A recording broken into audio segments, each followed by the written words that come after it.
మనం ఇప్పుడు జనవరి 2026లో మేషరాశి ఫలితాలు తెలుసుకుందాం. మేషరాశి అంటే అశ్విని నక్షత్రం 1, 2, 3, 4 పాదాల్లో పుట్టిన వాళ్ళు, భరణి నక్షత్రం 1, 2, 3, 4 పాదాల్లో పుట్టిన వాళ్ళు, కృత్తిక 1వ పాదంలో పుట్టిన వాళ్ళు, వీళ్ళందరూ కూడా మేషరాశి కిందకు వస్తారు. సో మనం ఇప్పుడు మొదట 1వ తారీఖు నుంచి 12వ తారీఖు వరకు మేషరాశి వాళ్ళ ఫలితాలు ఎలా ఉన్నాయని చూసినట్లయితే కనుక మనకి ఈ యొక్క మేషరాశి అంటే మేషలగ్నం అనమాట. ఈ మేషరాశి వారికి 3లో గురువు, 5లో కేతువు, అదేవిధంగా 9లో రవి, బుధ, శుక్ర, కుజులు 4 గ్రహాలు ఉన్నాయి. అది 11లో రాహు ఉన్నాడు, 12లో శని ఉన్నాడు. అంటే 12లో ఉన్నటువంటి శని ఎవరైతే ఉన్నారో ఏలునాటి శని అంటారు. మనం గమనించి ఉంటాం, సాడే సాతి అంటారు. అంటే 7.5 సంవత్సరం పాటు 2.5 సంవత్సరం పాటు శని లగ్నానికి ముందు అంటే 12th ప్లేస్లో ఉండి 1వ ప్లేస్లోకి 2.5 సంవత్సరం, తర్వాత ఇంకో 2.5 సంవత్సరం విడుపు 2వ ప్లేస్లోకి. ఇక్కడి నుంచి వెళ్ళిపోయేటప్పుడు అతడు మేలు చేసి వెళ్తాడు అని చెప్తారు. అయితే ఏ వ్యక్తికైనా తన యొక్క జన్మ జాతకంలో కానివ్వండి, ఎక్కడైనా కానీ శని కనుక ఉత్తమ ఫలితాలు ఇస్తూ కనుక ఉన్నట్లయితే ఇక్కడ ఈ యొక్క 7.5 సంవత్సరాల యొక్క శని ప్రభావం ఏదైతే ఉందో ఇది తగ్గుతుందన్నమాట.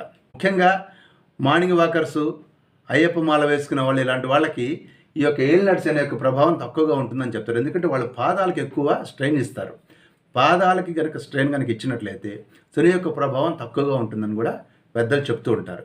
ఏది ఏమైనప్పటికీ కూడా ఈ యొక్క శని ప్రభావం గురించి మనం కనుక ఫస్ట్ తెలుసుకున్నట్లయితే, ఎందుకంటే ఎక్కువ పీరియడ్ ఉండేది శని కాబట్టి 2.5 సంవత్సరం పాటు ఇక్కడ ఉన్నటువంటి శని మనకి అనేక సందర్భాల్లో రెస్పెక్ట్ తగ్గించేస్తాడనమాట. అంటే గౌరవాన్ని మనకి తక్కువ చేస్తాడు, ఖర్చులు బాగా పెట్టిస్తాడు. 12th హౌస్ అంటే వ్యయ స్థానం మామూలుగానే. ఈ యొక్క శని అనవసరమైనటువంటి ఖర్చులు చేయించడమే కాకుండా వ్యర్థ కార్యాలు అంటే ఉపయోగం లేని పనులు చేయిస్తుంటాడు అనమాట. ఏం చేస్తుంటామో తెలియదు, కానీ దానివల్ల ఫలితం ఉండకపోయినా ఊరికి అదని ఇదని రకరకాల బిజినెస్లని రకరకాల ప్రయత్నాలు చేస్తూ ఉంటాం, కానీ అవుట్పుట్ వచ్చేసరికల్లా చాలా తక్కువగా ఉండేటువంటి అవకాశం ఉంది.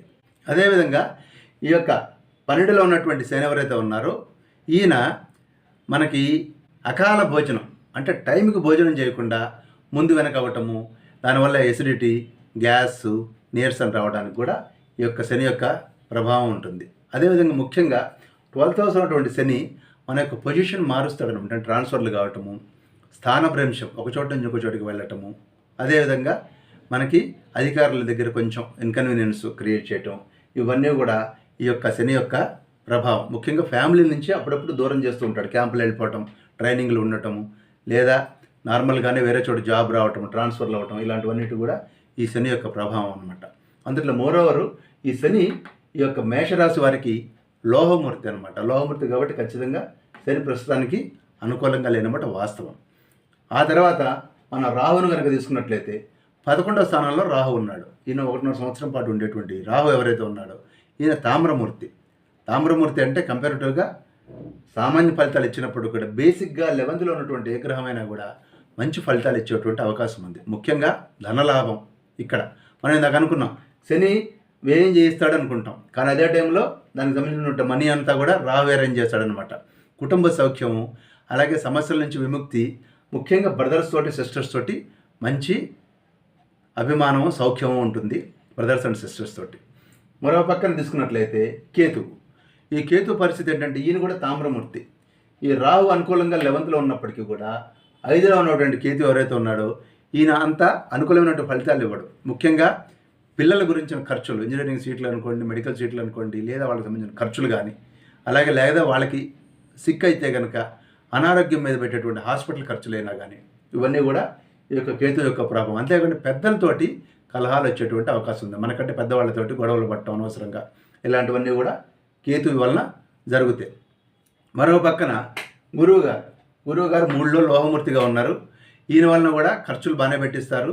ముఖ్యంగా బంధువులతోటి చిన్న మాట వచ్చేటువంటి తేడా ఉంది అవకాశం ఉంది కాబట్టి మనం మాటని కొంచెం జాగ్రత్తగా పొదుపుగా వాడితే మంచిది. అదేవిధంగా ఇందాక చెప్పినట్టుగా శని ఎలాంటి ప్రభావం చూపిస్తాడో ఫ్యామిలీస్లో డిస్టర్బెన్స్ అంటే మన ప్రయాణాలు, దూర ప్రయాణాలు, దగ్గర ప్రయాణాలు, లేకపోతే ఫ్యామిలీకి దూరంగా ఉండటం లాంటివి లేకపోతే స్థానభ్రంశం చేయిస్తాడని చెప్పాను. అదేవిధంగా ఈ గురువు గారు కూడా అలాంటి ఫలితాలే ఇవ్వటం జరుగుతుంది కాబట్టి ఈ వృత్తి ఉద్యోగాల్లో భంగంగా చేయటం ఇలాంటివన్నీ కూడా ఈ గురుడు చేసే అవకాశం ఉంది. కాబట్టి వీళ్ళిద్దరిని మనం కంట కనిపెట్టి ఉండాలి, ముగ్గురిని కూడాను, శనిని, గురువుని, కేతువుని. ఇక కుజుడు వలన కూడా ఏం జరుగుతుందంటే తండ్రి వలన కొన్ని ఖర్చులకు రావటము, అదేవిధంగా బాడీలో అక్కడక్కడ పెయిన్స్, అదేవిధంగా జర్నీస్ పెద్దగా కలిసి రాకపోవటం, లేదా లేట్ అవ్వటం, ఫ్లైట్లు క్యాన్సిల్ అవ్వటం, ట్రైన్స్ క్యాన్సిల్ అవ్వటం, లేకపోతే ట్రైన్ టికెట్ కన్ఫర్మ్ కాకపోవటం, లేకపోతే ఇబ్బందికరంగా ప్రయాణం చేయటం, లేకపోతే ప్రయాణంలో అలసటలు, హెల్త్ ప్రాబ్లమ్స్, ఇవన్నీ కూడా కుజుడు వల్ల వస్తాయి. అదేవిధంగా రవి వలన కూడా సిమిలర్ ఫలితాలు కూడా వస్తాయన్నమాట. పెద్దలతోటి సమస్యలు కానివ్వండి, అపార్థాలు, ఇవన్నీ కూడా. అదేవిధంగా బుధుడు ఎవరైతే ఉన్నాడో ఈయన డల్నెస్ అనమాట. నేను పెద్దగా అంటే దేని మీద ఇంట్రెస్ట్ ఉండదు, సోమరితనంగా ఉంటుంది, పనులన్నీ కూడా ముందుకు జరగవు, వృత్తి ఉద్యోగాల్లో సమస్యలు వస్తుంటాయి, అలాగే అగౌరవం, అపకీర్తి అనేది ఉంటుంది, ప్రయాణాల ఇబ్బందులు, ఇవన్నీ కూడా మళ్ళీ అగైన్ బుధుడిస్తాడు. అయితే ఇన్ని చెప్తున్నారంటే అసలు మంచి అనేది లేదా మాకు మేషరాశి వాళ్ళకి ఇంతేనా అని అంటే, ముఖ్యంగా మీకు రాహు చాలా హెల్ప్ చేస్తాడు. అదేవిధంగా శుక్రుడు ఎవరైతే ఉన్నాడో ఈ శుక్రుడు కూడా మీకు చాలా హెల్ప్ చేస్తాడు. 9లో ఉన్నటువంటి శుక్రుడు వలన మీకు ధనలాభం, సుఖప్రాప్తి, విలాస వస్తువుల యొక్క సంపాదన, అదేవిధంగా వస్త్రలాభం, అదేవిధంగా ఆరోగ్యం, హెల్త్ పాయింట్ ఆఫ్ వ్యూలో, అలాగే మతాధికారులతో చర్చలు, గురువుగారి దగ్గరికి, స్వామీజీల దగ్గరికి, అలాగే ఏదన్నా క్షేత్రానికి వెళ్ళినప్పుడు అక్కడ ఉన్నటువంటి గురువుల దగ్గరికి మీరు వెళ్ళి వాళ్ళతో అనేక విషయాలు చర్చించేటువంటి అవకాశం ఉంది. లేదా అలాగే విజ్ఞాన లాభం, నాలెడ్జ్ గెయిన్ కూడా చేస్తారు మీరు ఈ శుక్రుడు వలన. అదేవిధంగా విదేశీ ప్రయాణాలు కూడా చాలా లాభదాయకంగా చేయిస్తాడు ఈ శుక్రుడు అనమాట. ఈ విధంగా శుక్రుడు, రాహు వీళ్ళిద్దరూ కూడా మీకు చాలా హెల్ప్ చేస్తాడు 1వ తారీఖు నుంచి 12వ తారీఖు వరకు. మిగిలిన గ్రహాల విషయంలో కొంత జాగ్రత్తలు పాటించాలి. ఏమేమి జాగ్రత్తలు తీసుకోవాలనేది ఈ యొక్క లాస్ట్లో మీకు చెప్పడం జరుగుతుంది. ఇక 13వ తారీఖు వస్తుంది. 13వ తారీఖు వచ్చేసరికల్లా శుక్రుడు 9లో ఉన్నటువంటి శుక్రుడు 10లోకి వస్తాడు. సో 13వ తారీఖు వచ్చేసరికల్లా ఇక్కడ ఉన్నటువంటి శుక్రుడు కాస్త ఇక్కడ చూపించాను కదా 4 గ్రహాలు ఒక చోట ఉన్నాయి, ఇక్కడ చూడండి 3 గ్రహాలు ఒక చోట ఉన్నాయి. శుక్రుడు పైకి షిఫ్ట్ అయ్యాడు. శుక్రుడు ఎక్కడికి వచ్చాడు? మకరంలోకి వచ్చాడు అనమాట. ఈ మకరంలోకి రావడం వల్ల ఏం జరుగుతుందంటే ఎస్పెషల్లీ 13వ తారీఖు ఒక్కరోజు ఒక్కసారిగా గ్రాఫ్ డ్రాప్ అవుతుందన్నమాట. కోర్టు కేసులు ఏదైనా ఉంటే ఇబ్బందికరమైనటువంటి పరిస్థితులు, అధికారులతో కూడా చాలా జాగ్రత్తగా ఉండాలి. మేషరాశి వాళ్ళు 13వ తారీఖు బాసుల దగ్గరికి వీలైనంత వరకు వెళ్ళకండి, లేకపోతే వీలైనంత వరకు సంయమనం పాటించి ఆన్సర్స్ క్వశ్చన్ చెప్పినట్టు టకటక చేసుకుంటూ వెళ్ళి, లేదా ఒక రోజు టైం అడగండి. నెక్స్ట్ డేకి మీకు మళ్ళీ బెటర్ ఫలితాలు ఉన్నాయి. కాబట్టి ఒక 13వ తారీఖు శ్రీ రాజమాతంగే నమః అనేటువంటి మంత్రం కనుక చదువుకున్నట్లయితే ఈ రాజుల వలన, అధికారుల వల్ల, బాసుల వల్ల భయం తగ్గుతుంది. వాళ్ళు మీ పట్ల సానుకూలంగా స్పందిస్తారు. ఈ 13వ తారీఖు అయిన తర్వాత 14 వచ్చేసరికల్లా మీకు రవి గారు కూడా ఇమ్మీడియట్గా మీకు 14, 15 తారీఖుల్లో రవి కూడాను మీకు 10వ స్థానంలోకి వచ్చాడు. 10వ స్థానంలో నుండి రవి ఎప్పుడైతే వచ్చాడో ఆటోమేటిక్గా మీకు మళ్ళీ బెనిఫిట్ స్టార్ట్ అవుతుంది. అంటే 14, 15 తారీఖుల్లో ఎస్పెషల్లీ రవి వలన మీకు ధనప్రాప్తి, సంపద, పనుల్లో విజయం సాధించటము, బంధుమిత్రులందరూ కలవటము, సరదాగా పార్టీ చేసుకోవటము, వృత్తి వ్యాపారాల్లో అభివృద్ధి సాధించటము, గౌరవ సత్కారము, అలాగే బాసుల దగ్గరికి మీరు ఫ్రీక్వెంట్గా వెళ్ళటం, ఎస్పెషల్లీ 14, 15 తారీఖుల్లో వాళ్ళ వల్ల ప్రియభాషణ అంటే పాజిటివ్గా మీరు మాట్లాడటం జరుగుతుందన్నమాట. వాళ్ళతోటి శత్రువుల మీద కూడా మీరు విజయం సాధించగలుగుతారు. ఈ విధంగా రవి కొంచెం సిక్ అవుతారు, కానీ కొంచెం డల్గా ఉంటారు, సిక్నెస్ ఫీలింగ్ ఉంటుంది. కానీ 10లో ఉన్నటువంటి రవి మీకు చాలా హెల్ప్ చేయడం జరుగుతుంది. అదేవిధంగా నెక్స్ట్ డేకి వచ్చేసరికి 16వ తారీఖు, ఇక్కడ ప్లేస్ సరిపోయినందువల్ల ఇంకో గ్రాఫ్ వేయలేదు నేను. 16వ తారీఖుకి కుజుడు కూడా ఇక్కడికి వచ్చేస్తాడు. రవి, శుక్ర, కుజుడు ముగ్గురు కూడా ఇక్కడ చేరతారు 16వ తారీఖు. ఒక కీర్తి ప్రతిష్టలు మాత్రం పెరుగుతాయి మీకు 16వ తారీఖున.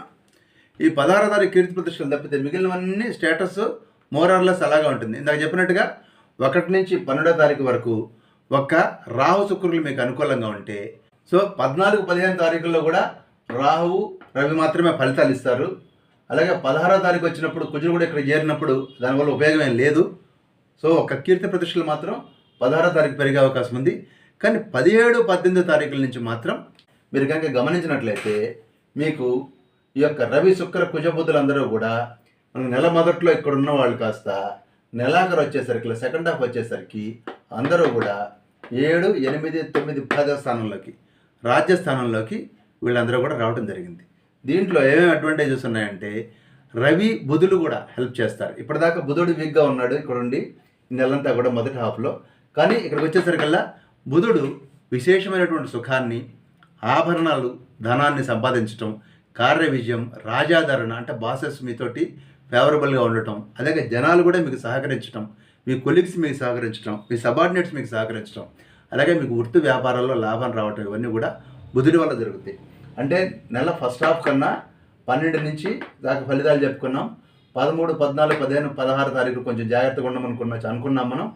17 తారీఖు వచ్చేసరికల్లా మీకు రవి, బుధుడు, రాహు ముగ్గురు కూడా విశేషంగా హెల్ప్ చేస్తారు కాబట్టి, అదేవిధంగా 10లో ఉన్నటువంటి కుజుడు ఎవరైతే ఉన్నాడో అతను కూడా కీర్తి పురుషులకి మీకు హెల్ప్ చేస్తాడు కాబట్టి కంపారిటివ్గా you will have a better life in the second half of January. ఇక వివిధ గ్రహాల విషయంలో ఏమేమి క్రియలు చేసినట్లయితే కొంత అనుకూలంగా ఉంటుందనే విషయాన్ని నేను ఇప్పుడు మీకు చెప్తాను. కొన్ని గ్రహాలు అనుకూలంగా ఉన్నాయండి, కొన్ని గ్రహాలు అనుకూలంగా లేవు. జాగ్రత్తలు తీసుకోండి. వాళ్ళని ప్రసన్నం చేసుకునేందుకు చిన్న చిన్న రెమెడీస్ ఫాలో అవ్వటం మంచిది. ఉదాహరణకి రవి ఎవరైతే ఉన్నారో ఈయన మొత్తం 12 స్థానాల్లో ఈ యొక్క అంటే సంవత్సరంలో 4 నెలలు ఈయన అనుకూలంగా ఉంటారు, 8 నెలలు ప్రతికూలంగా ఉంటాడనమాట. ఎందుకంటే రవి ప్రతి నెల 30 రోజుల పాటు ఒక స్థానంలో ఉంటారు. ఆయన 3, 6, 10, 11 స్థానాల్లో ఎవరికైనా కానివ్వండి వారి యొక్క చంద్రలగ్నం నుంచి 3, 6, 10, 11 స్థానాల్లో శుభ ఫలితాలు ఇస్తారు. అంటే ఇంకా 8 స్థానాల్లో ఆయన శుభ ఫలితాలు ఇవ్వరు అని అర్థం. శివుడికి పూజ చేసినప్పుడు కానివ్వండి, సూర్య నమస్కారాలు, ఆదిత్య హృదయం లాంటి వాటి వల్ల ఉపశమనం పొందేటువంటి అవకాశం ఉంది. మీకు గాయత్రి మంత్ర జపం అలవాటు ఉన్నా, రామనామ తారక మంత్రం లాంటి అలవాటు ఉన్నా, ఇలాంటి వాటిని కూడా చేసుకుంటే మనకి మేలు జరుగుతుంది. అదేవిధంగా చంద్రగ్రహం ప్రతి చోట కూడా 2.5 రోజులు మాత్రమే ఉంటుంది. అంటే ఒక నెల తిరిగేసరికి మొత్తం 12 రాశులను చుట్టేసి వస్తాడు చంద్రుడు. అంటే ఇతను ఈ యొక్క రాశి నుంచి 1, 3, 6, 7, 10, 11 స్థానాల్లో అనుకూలంగా ఉంటాడు. అంటే 6 స్థానాలు అనుకూలంగా ఉండి 6 స్థానాలు ప్రతికూలంగా ఉంటాడు. మనం ఏం చేయాలంటే ఈ యొక్క అమ్మవారికి తెల్లని పూలతోటి పూజ చేయటం కావాలి. చంద్రుడి యొక్క కలిగేటువంటి నెగిటివ్ ఫలితాలని మనం తగ్గించుకోవచ్చు. ఇక మూడవది కుజగ్రహం మనకి 3, 6, 11 స్థానాలు అంటే మన యొక్క రాశి నుంచి 3వ స్థానము, 6వ స్థానం, 11వ స్థానంలో మాత్రమే శుభ ఫలితాలు ఇస్తుంది. అయితే ఈ కుజుడు 3, 6, 11 స్థానాల్లో మాత్రమే మనకి బెనిఫిట్ చేస్తాడు కాబట్టి ఈయన విషయంలో సుబ్రహ్మణ్యేశ్వర స్వామిని అదేవిధంగా కాళికాదేవిని కూడా పూజించినట్లయితే చక్కని ఫలితాలు ఉంటాయి కుజుడికి. ముఖ్యంగా వివాహాల సందర్భంలో కానివ్వండి, డిలేకి ఈ కుజుడు ఒక్కసారి కారణమయ్యేటువంటి అవకాశం ఉంటుంది. కాబట్టి ఈయన్ని ఆ విధంగా సుబ్రహ్మణ్యేశ్వర స్వామిని ధ్యానించడం ద్వారా ఈ యొక్క కుజుడు యొక్క దోషాలు తగ్గించుకోవడానికి మనం అవకాశం ఉంటుంది. ఇక బుధుడు 2, 4, 6, 8, 10, 11 స్థానాల్లో శుభ ఫలితాలు ఇస్తాడు. ఈ విధంగా బుధుడు 6 స్థానాల్లో శుభ ఫలితాలు ఇవ్వడం జరుగుతుంది. ఒక 6 స్థానాల్లో శుభ ఫలితాలు ఇవ్వరు. అంటే 50-50 అనమాట. మన విష్ణుమూర్తిని ధ్యానించినట్లయితే విష్ణు సహస్రనామం కానీ లేదా ద్వాదశాక్షరి మంత్రం కానీ అష్టాక్షరి మంత్రం కానీ ఇలాంటివి కనుక చేసినట్లయితే మంచి ఫలితాలు బుధుడి విషయంలో మనకి లభిస్తాయి. అదేవిధంగా గురువు గారు 2, 5, 7, 9, 11 స్థానాలు అంటే 5 స్థానాలు మొత్తం 12 రాసుల్లో కూడాను 5 స్థానాల్లో ఈయన శుభ ఫలితాలు ఇవ్వటం జరుగుతుంది. ఆయన యొక్క అనుగ్రహం మనం కనుక పొందాలంటే దక్షిణామూర్తి స్తోత్రం కానీ, గురవే సర్వలోకానాం విషజే భౌరోగిణాం నిధే సర్వవిద్యానాం దక్షిణామూర్తి నమః అనేటువంటిది కానీ, లేదా గురుబ్రహ్మ గురు విష్ణు గురుదేవ మహేశ్వర గురు సాక్షాత్ పరబ్రహ్మ తస్మై శ్రీ గురవే నమః అని కానీ, లేదా ఓం ద్రాం దత్తాత్రేయాయ నమః అని దత్తాత్రేయ మంత్రం కానీ ఇలాంటి వాటిలో ఏదైనా చేసినట్లయితే ఈ యొక్క శుభ ఫలితాలు గురువు నుంచి మనం పొందడం జరుగుతుంది. అదేవిధంగా శుక్రగ్రహం 1, 2, 3, 4, 5, 8, 9, 11, 12 అంటే ఎన్ని స్థానాలు అయినాయండి? దాదాపు 9 స్థానాల్లో శుక్రగ్రహం శుభ ఫలితాలు ఇస్తాడు. ఈయనే కాస్త మనల్ని బతకనిస్తాడు. ఎందుకంటే నెలలో అందరూ వ్యతిరేక ఫలితాలు ఇచ్చి కొద్దిగా శుభ ఫలితాలు ఇస్తేట్లాగా. అందుకని శుక్రుడు మనకి చాలా అడ్వాంటేజెస్గా ఉంటాడు. 9 స్థానాల్లో సంవత్సరంలో 12 స్థానాలు ఆయన పూర్తిగా ఒక నెలకు ఒక్కొక్క చోట ఒక్కొక్క నెల ఒక్కొక్క రాశిలో ఉన్నటువంటి ఆయన 9 స్థానాల్లో ఆయన శుభ ఫలితాలు ఇస్తారు. కాబట్టి మనకు కాస్త ఉపశమనం శుక్రుడి నుంచి దొరుకుతుంది. అదేవిధంగా ఈయన యొక్క అనుగ్రహం పొందడం కోసం అమ్మవారిని పార్వతీదేవి కానివ్వండి, లక్ష్మీదేవిని కానివ్వండి తెల్లని పూలతో పూజ చేస్తే మంచిది. అదేవిధంగా సర్వస్వరూపే సర్వేసి సర్వలోక నమస్కృతే భయే బెహస్రాహినో దేవి దుర్గాదేవి నమస్తుతే అదేవిధంగా లక్ష్మీదేవి కానీ అష్టలక్ష్మి స్తోత్రం కానీ చేసుకున్నట్లయితే మంచి ఫలితాలు ఉంటాయి. ఇక శని గురించి మాట్లాడుకున్నట్లయితే ఈ శని భగవానుడు 3, 6, 11 స్థానాల్లో మాత్రమే శుభ ఫలితాలు ఇవ్వడం జరుగుతుంది. అదేవిధంగా 12, 1, 2 స్థానాల్లో చాలా ఇబ్బందికరమైన ఫలితాలు. అదేవిధంగా 4లో ఉన్నటువంటి సందర్భాన్ని కూడా అర్ధాష్టమి శని అంటారు. అక్కడ నెగిటివ్గా ఎక్కువ ఇబ్బందికరంగా ఉంటాడు ఆయన. కానీ ఈ కష్టపెట్టేది తర్వాత సుఖపెట్టడానికి. ఒక పెద్ద క్రికెటర్ ఉండేవాడు. ఆయన ఏళ్ళనాడు శనిలో 281 పరుగులు చేశాడు ఆయన ఆస్ట్రేలియా మీద. ఆ సందర్భంలో చెక్ చేస్తే ఆయనకి ఏళ్ళనాడు శని బీభత్సంగా నడుస్తుంది. అంటే సింగిల్స్, డబల్స్ కోసం ఆయన పరిగెత్తి 281 పరుగులు చేయించాడు ఆయన చేత శని భగవానుడు. కానీ అల్టిమేట్గా ఆయనకి అద్భుతమైనటువంటి కీర్తిని ఇచ్చాడు. ఇదంతా ఎలా సాధ్యమైంది అంటే కేవలం శని భగవానుడు యొక్క అనుగ్రహం. అందువల్ల శని భగవానుడిని మనం నెగిటివ్గా తక్కువగా అంచనా వేయద్దు. ఆయన కష్టపెట్టేది మనం తర్వాత సుఖపెట్టడానికి, మనకి కీర్తి ప్రతిష్టలు సంపాదించి పెట్టడం కోసమే జరిగేది. అందుకనే పాదయాత్రలు చేసేటువంటి చాలామంది రాజకీయ నాయకులకు చాలా మంచి ఫలితాలు వస్తూ ఉంటాయి. ఎందుకంటే శని భగవానుడు వాళ్ళ పాదాలకు ఇచ్చేటువంటి కష్టాన్ని గుర్తించి వాళ్ళకి పెద్ద పెద్ద ఫలితాలు చక్కగా లిఫ్ట్ చేస్తాడనమాట శని భగవానుడు. అందువలన ఊరికొరిగిన మాట మాట్లాడితే శని అనే మాటని తప్పుగా మాట్లాడకండి, తప్పుగా ఆలోచించకండి. అదేవిధంగా శివుణ్ణి, శని భగవాన్ని కనుక ధ్యానించినట్లయితే చాలా మంచి ఫలితాలు ఉంటాయి. అదేవిధంగా రాహు విషయంలోకి వచ్చినప్పుడు అమ్మవారిని, దుర్గాదేవిని, సర్వస్వరూపే సర్వేసి సర్వలోక నమస్కృతే భయభ్యస్త్ర అనేది దుర్గాదేవి నమస్తుతే అన్నటువంటి శ్లోకంతో కానీ మర్యాదల శ్లోకంతో కానీ దుర్గాదేవిని నిరంతరం కూడా పూజించండి. అదేవిధంగా కేతువు మీకు కనుక అనుకూలంగా లేనట్లయితే వినాయకుడు, గణపతిని ఉండ్రాళ్ళతో చక్కగా ఆయన కనుక ఉండ్రాళ్ళ నైవేద్యం పెట్టడం కానీ, లేదా గణపతిని పూజ చేయడం కానీ, శుక్లాంబరధరం విష్ణు శశివర్ణం చతుర్భుజం ప్రసన్నవదనం ధ్యాయత్ సర్వే గుణోపశాంతయే, అలా ఏదైనా కానీ తేలికపాటి రెమెడీస్ తోటి మీరందరూ కూడా ప్రశాంతంగా ఆయురారోగ్య ఐశ్వర్యాలతో ఉండాలని చెప్పని కోరుకుంటున్నాను. స్వస్తి.